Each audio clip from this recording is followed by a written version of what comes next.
Brought to you by V-Guard, co-powered by Sensodyne and Vimal. બોલો ઝુબા કેસરી. મોટી માત્રામાં ડ્રગ્સ ઝડપાયું હતું એ જ મામલે જાણકારી અત્યારે સામે આવી રહી છે. એનસીબી અને ગુજરાત એટીએસનું આ ઓપરેશન કે જેમાં ભારતીય જળસીમા નજીક સુરક્ષા એજન્સીઓએ મોટું ઓપરેશન પાર પાડ્યું અને 84 કિલો ડ્રગ્સ સાથે 14 પાકિસ્તાની નાગરિકોને ઝડપી પાડવામાં આવ્યા હતા. હવે વિગતો મળી રહી છે કે આ ડ્રગ્સની અંદાજિત કિંમત 600 કરોડ હોવાનું અનુમાન છે.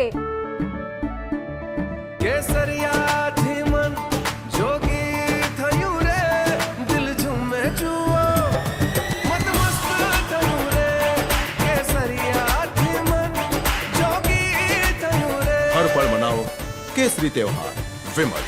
बोलो जुबान केसरी. મોટા સમાચાર મળી રહ્યા છે. એનસીબી અને ગુજરાત એટીએસના સંયુક્ત ઓપરેશનમાં જે 84 કિલો ડ્રગ્સ ઝડપાયું છે તેની કિંમત 600 કરોડ હોવાનો અંદાજ અત્યારે લગાવવામાં આવી રહ્યો છે. સુરક્ષા એજન્સીઓને મળેલા ઇનપુટના આધારે આ મોટી કાર્યવાહી કરવામાં આવી અને ભારતીય જળસીમા નજીકથી આ જે ડ્રગ્સ છે તેને અને તેની સાથે 14 જેટલા પાકિસ્તાની નાગરિકોને ઝડપી પાડવામાં આવ્યા હતા. આ ડ્રગ્સ કુલ 86 કિલો હોવાની જાણકારી મળી રહી છે અને તેની કિંમત અંદાજિત 600 કરોડ હોય એ પ્રકારનું અનુમાન અત્યારે લગાવવામાં આવી રહ્યું છે. મોટા સમાચાર પોરબંદરથી પ્રાપ્ત થઈ રહ્યા છે. એનસીબી અને ગુજરાત એટીએસ દ્વારા કાર્યવાહી કરવામાં આવી. હિતેશ શકરાર અમારા સંવાદદાતા વધુ જાણકારી આપી રહ્યા છે. હિતેશ, 600 કરોડની કિંમતના ડ્રગ્સ ઝડપાયાની જાણકારી, પૂરી વિગત. જી, ગઈકાલે જે એનસીબી કોસ્ટગાર્ડ અને જીપીએસને સંયુક્ત એક ઇન્ફોર્મેશન મળી હતી, જેના આધારે કોસ્ટગાર્ડે અને એનસીબીએ સંયુક્ત ઓપરેશન હાથ ધર્યું હતું અરબી સમુદ્રમાં. તેના આધારે 600 કિલો ડ્રગ્સ સાથે ફિશિંગ બોટ આવી રહી હતી, જેમાં 14 પાકિસ્તાની લોકો હતા.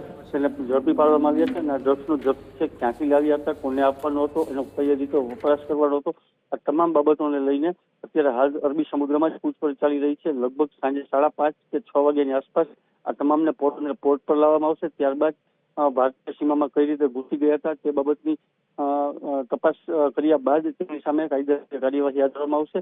તમામ જે ઝડપાયેલા 14 પાકિસ્તાની માણસો છે તેમને પોરબંદર પોલીસને સોંપવામાં આવશે અને નવી બંદર મરીન પોલીસ સ્ટેશનમાં ગુનો નોંધાય તેવી શક્યતાઓ સેવાઈ રહી છે. જી બિલકુલ હિતેશ, આભાર જાણકારી બદલ. તો જે મહત્વપૂર્ણ વિગતો મારા સંવાદદાતાએ આપી તે અનુસાર 600 કરોડની આ કિંમત હોવાનું અનુમાન છે. હવે એટીએસ તરફથી આ મામલે આધિકારિક જાણકારી પણ આપવામાં આવશે. 84 કિલો ડ્રગ્સ અને 14 પાકિસ્તાની નાગરિકોને ઝડપી પાડવામાં આવ્યા હતા. ત્યારે જાણકારી મળી રહી છે કે 600 કરોડનું આ ડ્રગ્સ હોય તે પ્રકારની અત્યારે વિગતો છે.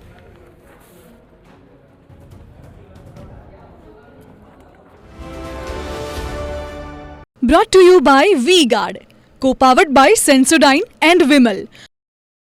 બોલો ઝુબા કેસરી.